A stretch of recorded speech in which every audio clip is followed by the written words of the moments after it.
We will be introducing and reading the profile of our keynote speaker in the person of Babs Omotoa. I have the singular pleasure of doing that tonight. Mr. Babs Omotoa is currently the chairman of the advisory board Montserrado BV and independent director of Pearl Hill Technologies, USA. He was previously a member of Shell's global upstream leadership team across 46 countries, former MD of NLNG and global president of 100,000 members UK Chartered Institute of Procurement and Supply. A consummate global leader in upstream and midstream oil and gas industry with an extensive executive C-suite and non-executive board career across several continents in multi-billion-dollar businesses in established and emerging energy sectors. He's a proven strategist, a visionary with big picture mindsets and impactful delivery of strategic, commercial and cultural turnaround, such as 65% increased revenue to $40 billion. NIAT of $15 billion, 70% rise in returns, and raising $2 billion international financing during his tenure as the NLNG CEO. A nationalist with a development mindset, including building engineering laboratory in 6 Nigerian universities, the 25-year Bonny development plan with a 75 billion naira commitment, the Bonny Bodo Road completion with 60 billion naira support, leveraging construction of 6 ships to train 600 Nigerians and export made in Nigeria goods, just to mention but a few. His core values remain integrity, courage, and reliability. He is married, ladies and gentlemen, and he's a proud father of 3 children. Please, can you all join me tonight as we make welcome our keynote speaker, Mr. Babs Omotoa. Thank you very much, Karachi. I hope you can hear me. Yes, we can hear you loud and clear, sir. All right. Your Excellency, the High Commissioner, Dr. Ibrahim Salim, and the distinguished panelists, including the country chair of Shell in Nigeria, Osagi Okumbo, as well as the new managing director for Nigeria LNG, Philip, and also the Panaga Club and Nigerians in Brunei, distinguished ladies and gentlemen.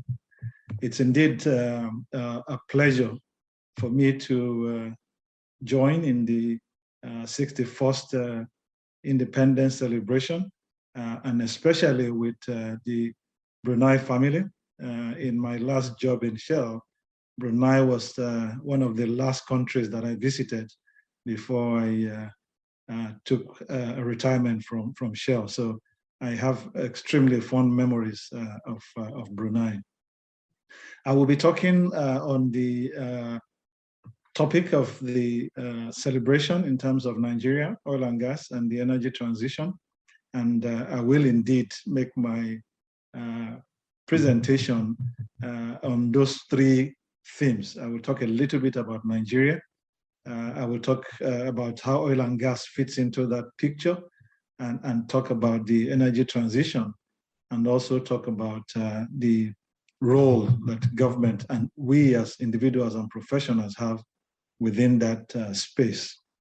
I think Nigeria will, of course, be one that we describe as a giant of Africa. We're not just a giant because of our population. We're the largest Black nation in the world, most of whom are predominantly youth. But also we are blessed with not just a huge landmass, very good for agriculture, good weather. We are also blessed with natural resources, oil and gas and other minerals. And today we have the biggest GDP in Africa, over $375 billion. And diasporas, including many of you on the line, contribute over 20 billion in diaspora remittances to Nigeria some of the highest contribution in most countries across the world.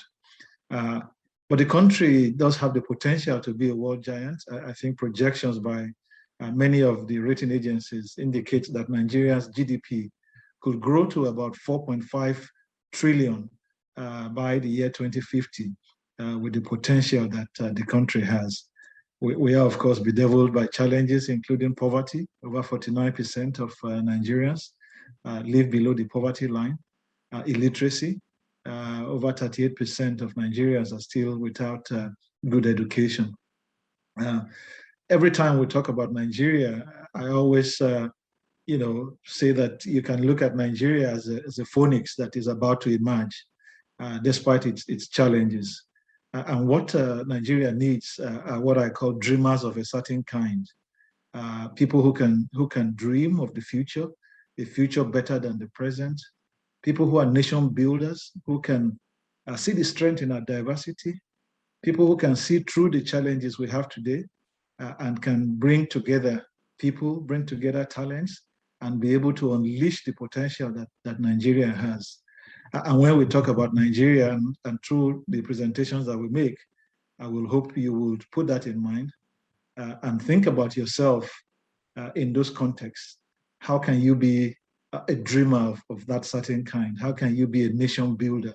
How can you pull talents together and make a difference in areas that you can talk about? It's usually common in discussions around Nigeria that many talk about Nigeria more from the challenges that Nigeria has than from the successes.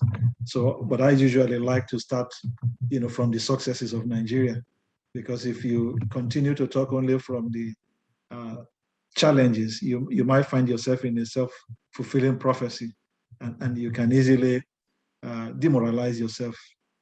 So there are a few successes in Nigeria. I think, of course, I will start by mentioning the Nigeria LNG, of course, when I talk about industries and successes. It's the largest industrial plant in sub-Saharan Africa, the fourth largest global LNG in the world. It's been producing for over 21 years with significant world-class performance. And I think it's a pride to Nigeria. It shows what Nigeria is capable of doing when we get all our acts together. But you also have the largest refineries being built by Dangote Refinery, and the cement industry in Nigeria is really leading in Africa and continuing to have footprints in other African countries. When you look at digital, we're really growing.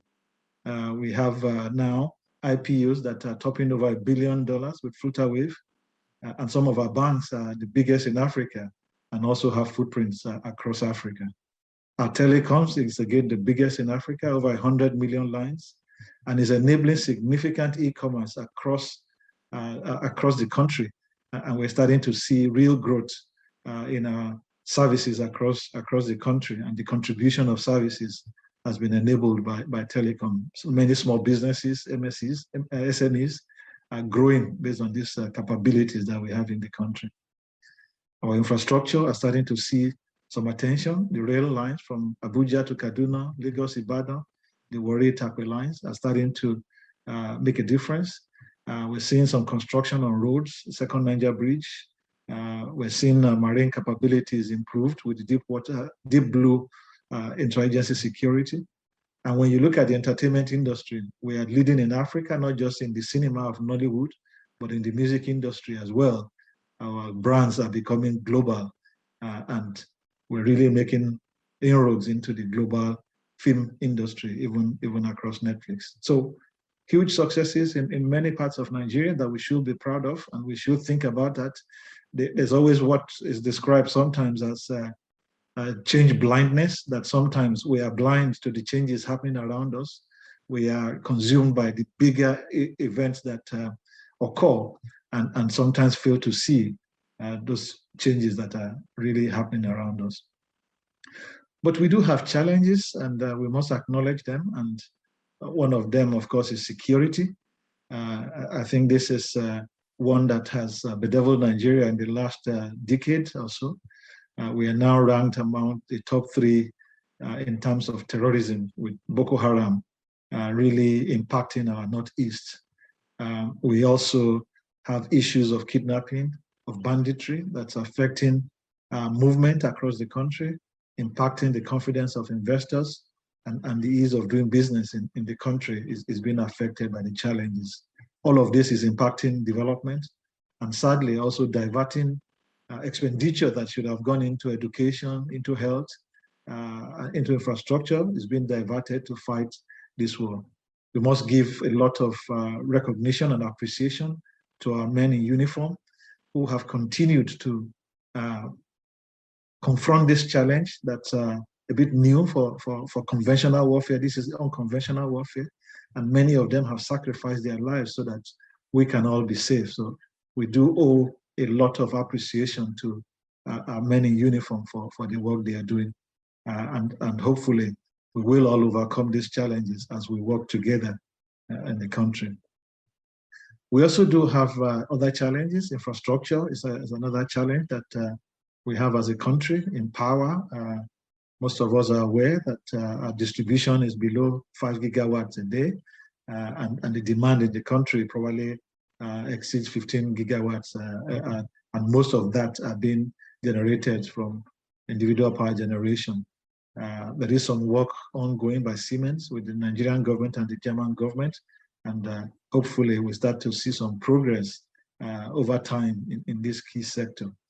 On roads, we also have huge challenges, dilapidated roads, and also efforts ongoing in constructing some road projects across the country. Same for rail.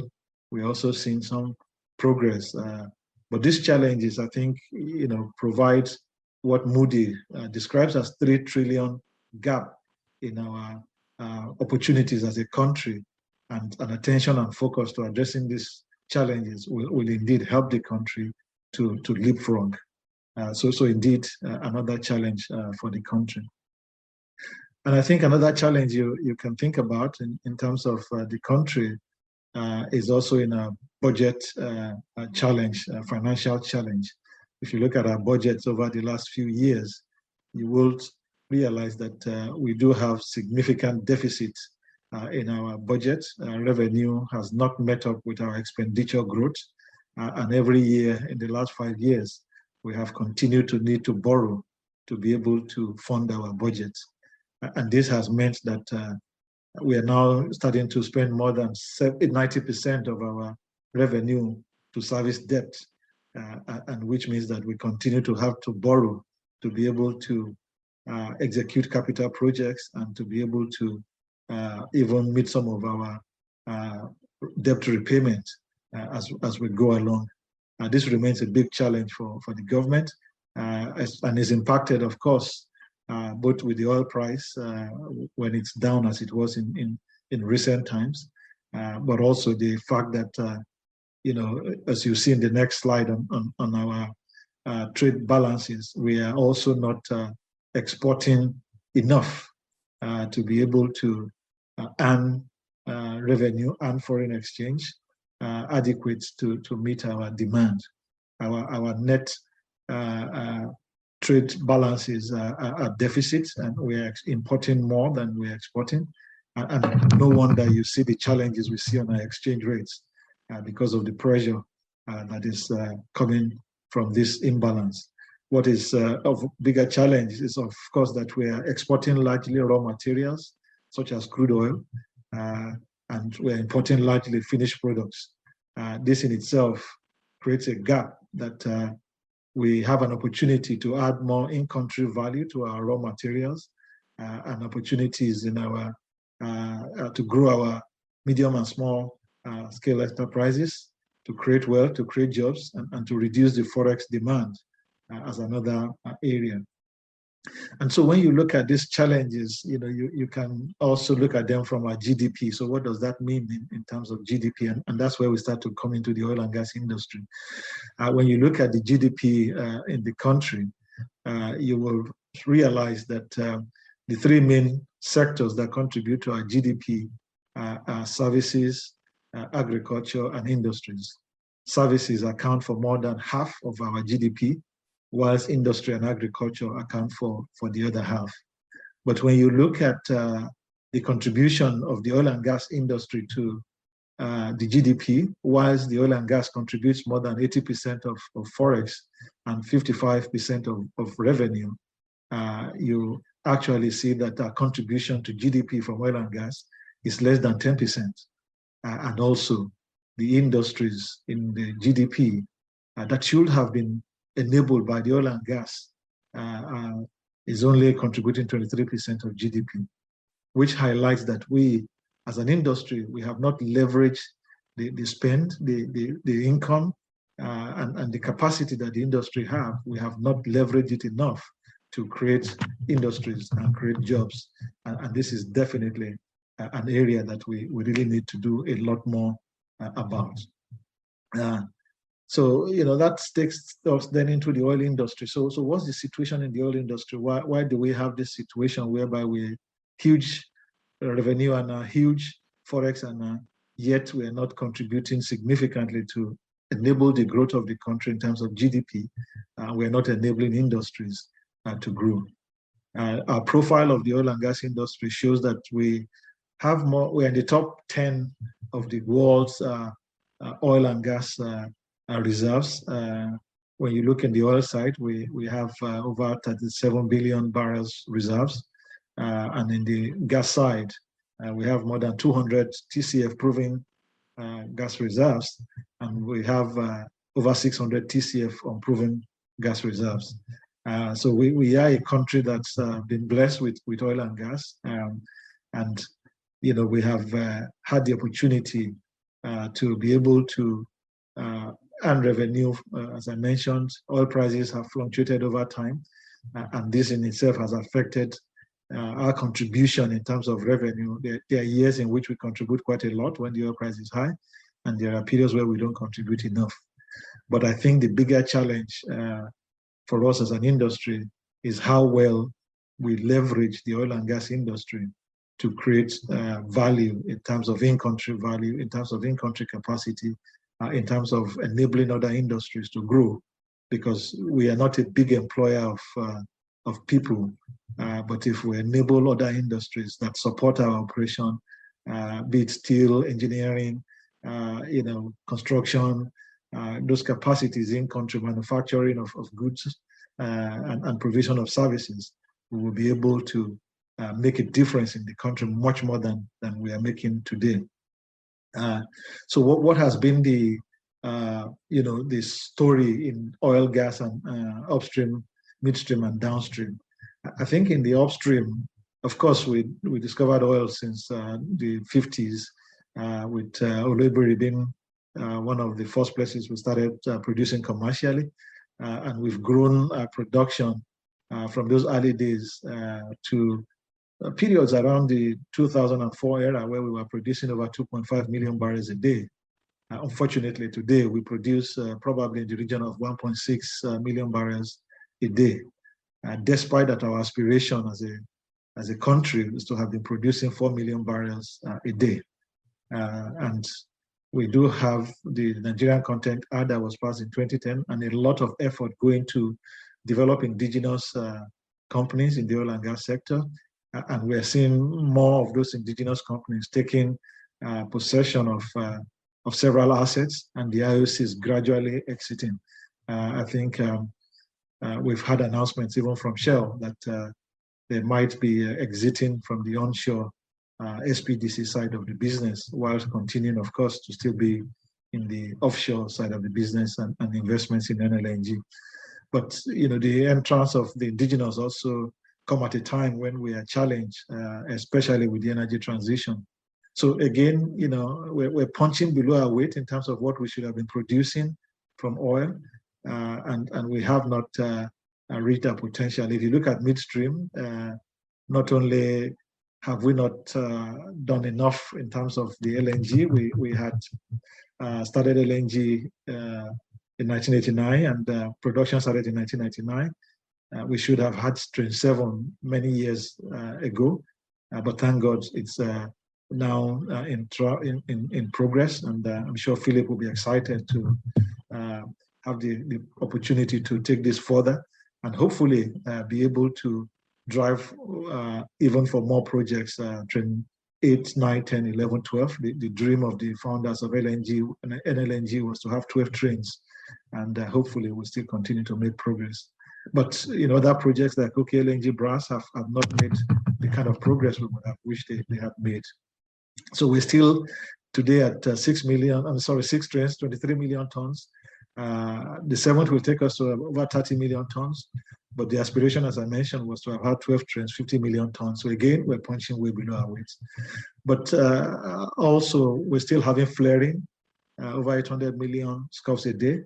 And we're not contributing enough towards the power solutions that the country needs. A lot of the domestic supply obligations have not been met, not just because of us as an industry, but of course we are part of the overall challenge that has not enabled the power plants that should rely on gas to have reached the potential the country could have reached. Downstream also challenged.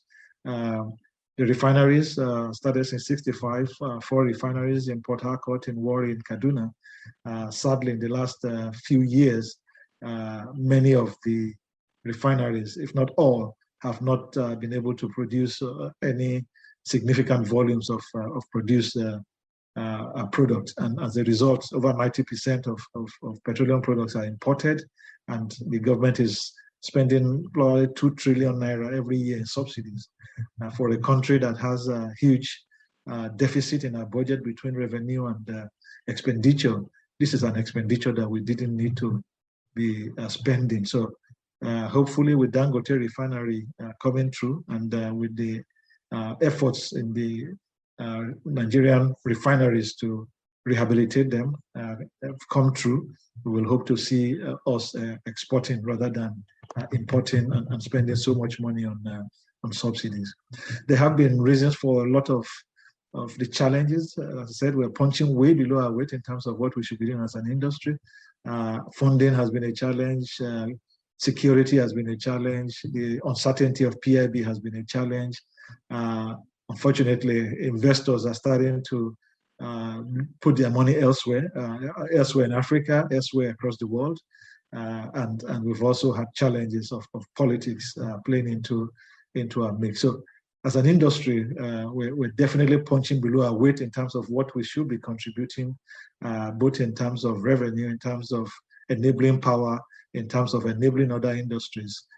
We have a lot more room to make more difference than we are making today. And so, you start then to think, what are other countries, what have they done? And Qatar is a good example that you can look at.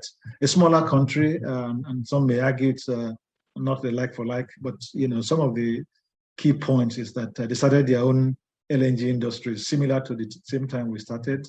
They started in 1997, their first cargo. Our first cargo was in 1999, 2 years after. They are now in 14 trains, 77 million tons per annum. You can compare that with our own 6 trains and 23 million tons per annum. And they're also planning to add an additional 30 million tons per annum by 2026. We are planning to add about 7 million tons in that same sort of window. But more importantly, they've leveraged the gas industry to really develop. Ras Laffan is an example of where they've developed significant LNG, GTL, petrochemical power, and they've really been able to develop industries to the point where 55% of their own GDP comes from industries, unlike us, which we only have 23%. So they've been able to use their gas industry not just to grow and generate revenue, which we haven't, but they've used it to leverage other industries. And that is accounting for a huge part of their GDP. And you can see their GDP per capita of 94,000 as against our own $1,900 GDP per capita. So, it's just an example to think about what other countries have been able to do and what we may be able to do. The challenge, of course, for us, I think, is as you think through this conundrum in terms of our industry, is also that the energy transition is happening at the same time, which means that oil and gas is not the favorite. The world is working hard towards the energy transition, and there's a lot of effort to move away from hydrocarbons, be it coal, be it oil, and gas. Of course, gas is a transition fuel, as we all know. But I think the challenge is that we will see lower oil demand from developed countries going forward. There will still be demand for gas over the years to come, but the oil demand will grow less and less, and alternatives will grow in developed world countries. Many of them have set net zero dates, 2040, for example, in the EU, and I think China just set its own net zero as well, I think 2060. So countries are setting dates for which they hope to not have energy emissions in their economy. I don't necessarily think this means that there should be no oil or gas. I think our challenge as an industry is how do we produce oil and gas without emitting CO2? That, I think, is a challenge. CCS has been one of the options we've looked at, but I think we can make oil and gas not just be a transition fuel. We can make it part of the solution if we can find solutions to removing CO2. So oil and gas are not the problem, it's the emissions that are the problem. But the developing countries are then reducing their investments in hydrocarbon. So many banks, many international banks, many countries are not putting money again in hydrocarbons. I think the report from the IAE recently said that the world can move to net zero without any more investment in hydrocarbons. So you're really seeing a movement that is really challenging any investments going into hydrocarbon, which is a big challenge for us in developing countries because, of course, whilst it is true that we may not be able to export more oil, especially in the future, if we do not find solutions such as CCS, but we will still use oil for a lot of domestic use for many decades to come. So, still no doubt that our own infrastructure are not yet built to support some of the new energies. And as a result, we will still need oil and gas for a lot of years to come. But people will always need to remember that gas is also needed not just for power, but for petrochemicals. So many people think of oil and gas in transportation, but we forget that gas is a fuel for petrochemicals, and most of our daily lives, be it your houses, be it cement or aluminium or your clothes, most things that are in our houses, they all have oil and gas components or hydrocarbon components in them. So still many years for oil and gas, and we developing nations need to continue to do that. But we will require investment, and our challenge is that if the Western world are not investing in hydrocarbons, how do we raise those capital to be able to drive new energies, drive our oil and gas going forward? Clearly, we have just passed the PIB, an excellent achievement for this administration. It's a bill that has been in the works for over 21 years. So it's excellent to see that we finally passed the PIB, which will provide some certainty and has some incentives to really help move the industry forward. But I think we also need to already be working on an EIB, which is about the energy industry bill, which should start to develop clearer vision, clearer roadmaps, clearer fiscal, clearer incentives, not just for the oil and gas, but also for the new energies that we will, as a country, need to develop going forward. But huge opportunities for us as a country. We do have the opportunity of the luxury of not just having oil and gas resource, but we do have a lot of the natural energies as well, be it in solar, wind, and hydro opportunities. So we do have opportunities to be a player even beyond oil and gas. And so as I start to round up gradually, I think, so what does this mean then, and how do we make a difference? And how do we make a difference both from the government side, but also how do we make a difference for us as individuals? As I mentioned at the beginning of my presentation about dreamers of a certain kind, I hope as I've been sharing some of these, I hope thoughts in your mind are not about pointing fingers at government or pointing fingers at others. I hope what's in your mind is how can you be part of making a difference? That's, I think, what differentiates winners from those who don't win is those who think positively rather than thinking negatively, those who think about how they can make a difference rather than thinking of how others are not making a difference. But I think in terms of the government, the government has 3 priorities. I think they were set from 2015. They are the right priorities: security, economy, and corruption. And I think government has been working extremely hard on those issues with varying levels of success. But I think no one can fault their efforts in the direction of those 3 areas. We can say security has become more complex, but the amount of our Nigerian forces that have sacrificed their life, the amount of money the government has voted, the attention the president and governors have put to it, I think is to be appreciated, even if the situation on ground hasn't reached the level we are. But we all have a role to play.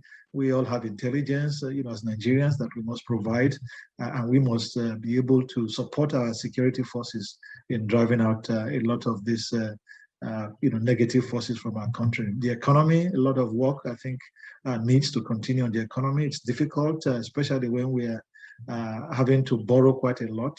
We're not producing enough to export, and as a result, our exchange rate, I think, has fluctuated for many, many years. I think, by 1999, Naira was exchanging for only 22 Naira. And, it's deteriorated significantly.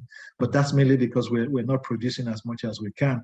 And that's leading to a lot of challenges. So, focus by the government on those 3 priorities, I think, are the right ones. And progress, I think, is being made. Attracting foreign investment, I think, is very important, not just to close the gap in our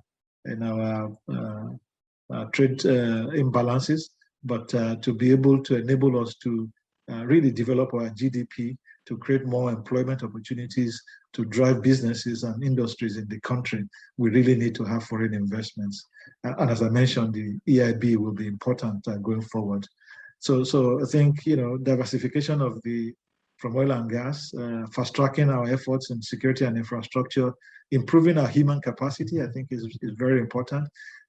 We are in a 4th industrial revolution already, where digital is playing a bigger role, and where knowledge is a lot different from what it used to be historically, and the ability to connect data, to bring new insights, and to use different tools in the digital age, artificial intelligence, robotics, to be able to really fast-track our development, I think creates a huge opportunity. When I think of what digital brings, I remember also what telecommunication brought for us in Nigeria. If I think of how the GSMs and the telecoms have enabled industries to be created, e-commerce to thrive, banking industries to really transform, it enabled us to leapfrog from where we used to be before we had that telecom revolution. I think that's what I see the 4th industrial revolution also brings for Nigeria, is the opportunity to really leapfrog from where we are now to where most of the Western developed countries are, using those capabilities that exist. But this requires a different focus for us on our human capacity, the ability to develop not just a traditional way of regurgitating and memorizing, but more of how we develop capacities that can enable us to really be productive as individuals. So I think this will be a few things on the government side, but for us as individuals, I would offer the following as my suggestions to us as individuals. One, we must continue to develop our skills. More than ever before. Skills development had always been important, be it your technical skills or your non-technical skills. But I think the future is going to be more about multi-skilling. So, not just in your technical area, but digital, entrepreneurial, new energies.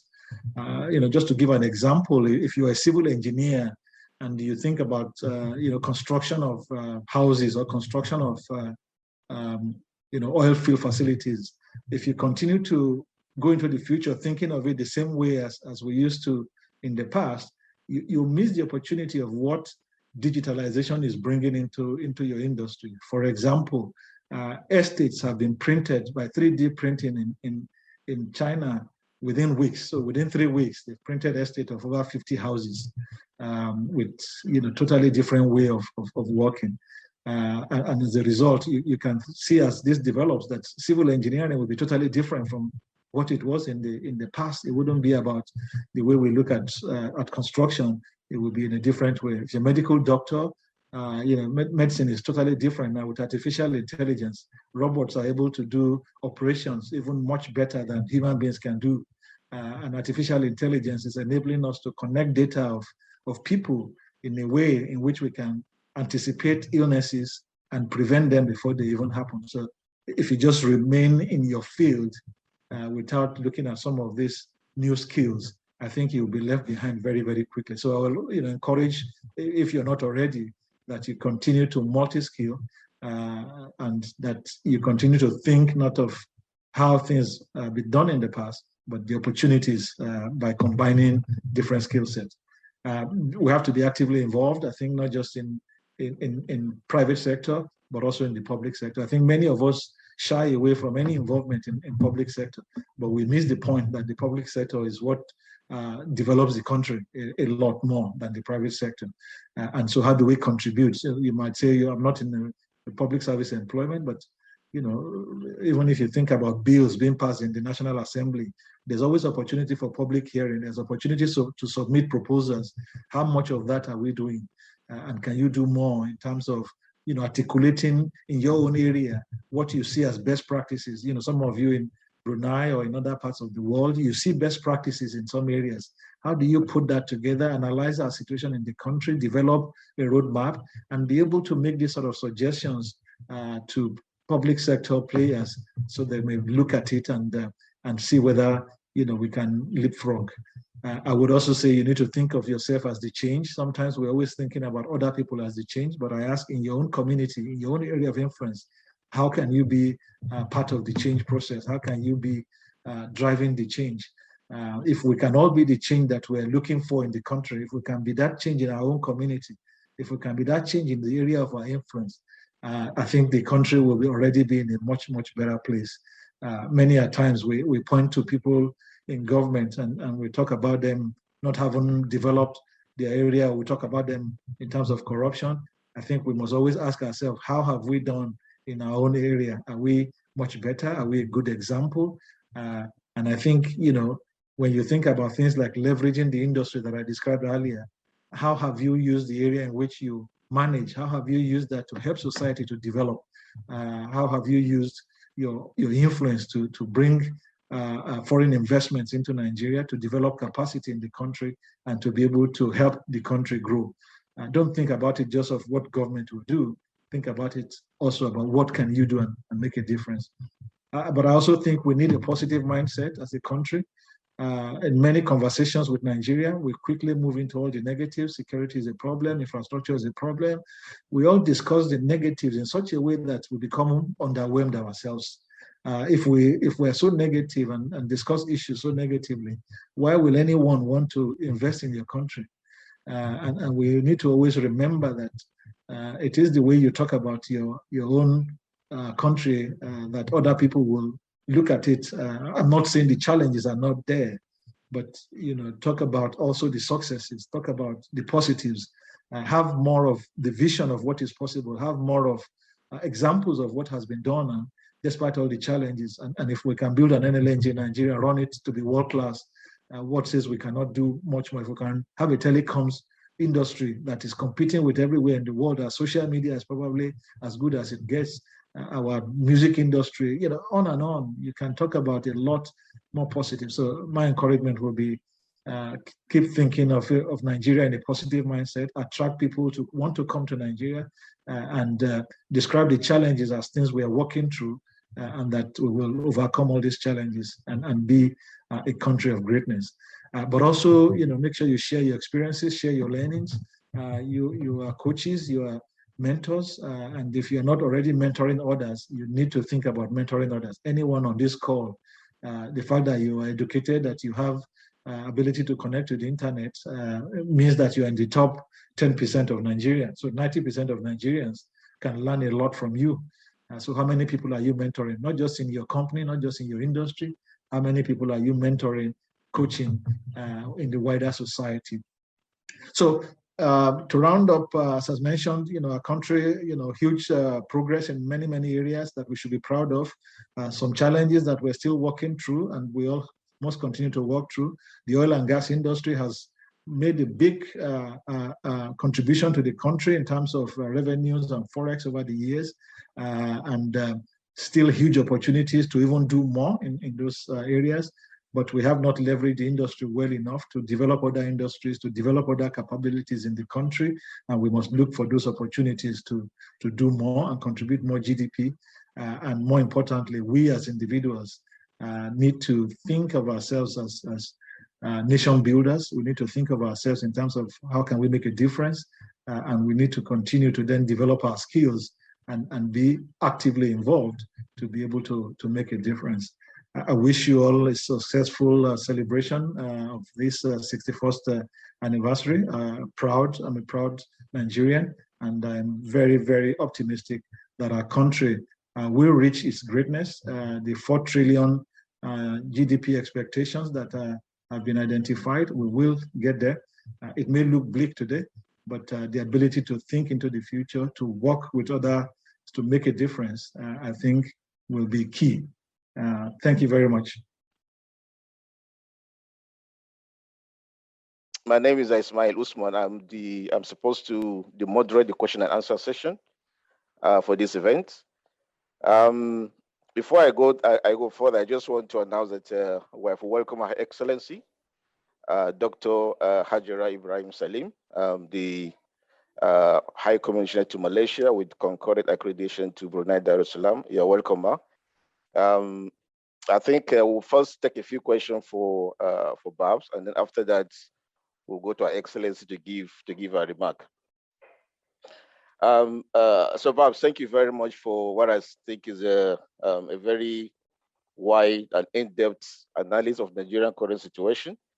I just noted a few things down while you're talking, and I won't repeat the speech, but I just like to highlight that you mentioned important areas around the challenges Nigeria face. I think you also mentioned successes, which I think is really quite important. The progress we have made in terms of the NLNG expansion. You talk about the Dangote refinery as world-class investment in Nigeria. And I think towards the end, you also talk about the technology. You mentioned artificial intelligence, which I also think is really quite key for us to leverage all the incredible human talent that we have in the country. And then you also finally talk about what we can do as professionals to be able to help that view. I have a few questions here, but let me just start by what I think is a very simple one. A certain individual has been trying to get a comment around what are the employment opportunities for youths, and especially going into the energy transition. How do you see that really opening up a new opportunity for wider youth and indeed most Nigerians' employment? I don't know if you can answer that question first. Thank you, Babs. Thank you, Ismail. And coincidentally, I will be speaking at as a convocation of one of the Nigerian universities in the next 2 months, and this is one of the topics I will be touching on. I think youths will have to think of employment in a different way than it used to be in the past. I think the world is changing significantly with the fourth industrial revolution, and I think many of the traditional jobs that we have today will be taken over by a lot of automation, robotics, artificial intelligence, be it in transportation, autonomous driving, be it in medicine. Like I said, operations are being done by robots. So, traditionally, what you consider as employment, I think you need to start to think of it more in terms of how will you be an entrepreneur yourself. I think the future will be more about entrepreneurs in the future, less about people looking for traditional jobs. An entrepreneur comes in different shapes and forms. Of course, some of it is about skills that you develop for specific things. And you can look at skills that will be needed for the fourth industrial revolution. Everything from things like web content development, artificial intelligence, software developer, a lot of those new areas will be where new jobs will come from. Even if you think of the oil and gas industry, there will be less jobs in the future, not just because of the energy transition, but I think because of what technology will bring. And so, you need to think of new skill set, which is why I talked about the new multi-skilling. You need to think of those new skill sets that you have to have, because those will be where employment will be in the future. But more importantly, I will ask that people need to think more of being an entrepreneur and think about creating jobs yourself. I remember the example of the two young boys who finished from Babcock University 5 years ago, developed an e-payment system on their own. And today they've sold that company for $200 million within 5 years. That's what the global reach and the potential exists for young people, but you have to think differently. Thank you. Thank you very much, Babs. So there is another one here. There seems to be some kind of efforts around what we need to do for any transition, but there seems to be, let's say, some view still that Nigeria has massive oil and gas reserves, and probably it's too early to talk about technologies around energy transition. Maybe you can comment on this. It's indeed both. So I think it's not one or the other. I think we do have, as I mentioned earlier, we do have oil and gas, huge reserves, and we will need it for a number of years to come. Even most of the countries that talk about net zero, they give dates like 2040, but in most scenarios of oil companies, they still see oil and gas till 2070. But I think even for developing nations, even when the developed countries may have moved earlier, developing countries will still take some time, just because to change the infrastructure, it's not easy to change the energy system. And, we have a lot of power plants, our petrochemicals depend on oil and gas. So there's still many, many years of oil and gas. Nobody should think oil and gas has gone totally. So it is correct when people say, let's still develop our oil and gas, and which is why I believe it's important that we had a PIA. But I think it's not an or question, it's an and question. At the same time, we need to be working on the energy transition ourselves, which is why in my presentation, I said we should start thinking of an EIB, not just a PIB that we pass, but an EIB already that will develop what's our framework, what's our vision, what's our direction, what are the incentives, what are the rules, and so that people can also start to invest. So I will encourage the individual not to be discouraged by those challenges. Change always comes with challenge, but you should understand that the pushback was correct. We will still need to develop oil and gas for many, many years to come. But how do we start to create capabilities on the new energy side so that we are not left behind, and that we also take opportunities that we have. God has blessed us with a lot of those opportunities as well, and we can create jobs, create other opportunities from there. But I think a lot more effort on the development of the EIB to provide the framework, the fiscals, I think is what will be important. And this is a message that I think I'm working also with many others to make sure that the National Assembly can start to, and the government can start to think in that direction as well. Okay, thank you, sir. So I just have two more in view of time. I mean, the other ones we can compile them, maybe send them to you later on, and then you can give us some response via email. So let me take this one. So if you can share why, in your view, projects like BRAS and LNG didn't actually pick up compared to, say, the NLNG, for instance, and what really can we learn from it? I think firstly, of course, because NLNG has already 6 trains, has an existing infrastructure, has an operation that is ongoing, it's a brownfield. So any additional development is much easier because it's like adding an extension to your house. It's easier to do that than to start a brand new project. So I think that's the first thing to say. And I think the economics of NLNG always will be probably more superior, just because, as I said, it's a brownfield, is leveraging on an existing infrastructure. I think BRAS and LNG have various challenges. I will not tell you that I'm an expert in their projects, but I know, for example, that issues such as technology, the technologies that were considered at some point in brass was a bit expensive. Even the technical partner had to leave at some point. And there were challenges even with the location in terms of the export capabilities through the sea. It's not as friendly as Brunei is. Brunei is very friendly in terms of sea access. So there are a lot of factors that play into it, and some of that makes the economics much more challenging. Not that you can't solve it, but it's much more challenging. I think, like you saw in Qatar, maximizing your location that is best for such a facility is one of your best strengths. So I think LNG should be grown into a 12-train LNG plant and become a center for LNG. Whilst for locations such as brass, I think already a new thought has gone into moving petrochemicals, moving other type of industries there that are more inward looking, not export facing. So I can only say that we have various reasons for why they are challenged, but I can tell you very clearly that NLNG has the luxury of being an existing infrastructure, and so it's easy to build on and add more to it. Thank you, Babs. And like I said, we have a few more questions, but we'll just compare all of them. I'm going to ask you the last question now.